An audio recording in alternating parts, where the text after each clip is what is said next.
لا تحسبن الذين يفرحون بما أتوا ويحبون أن يحمدوا بما لم يفعلوا فلا تحسبنهم بمفازة من العذاب ولهم عذاب أليم.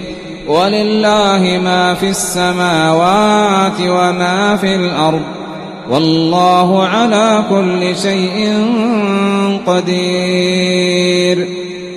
إن في خلق السماوات والأرض واختلاف الليل والنهار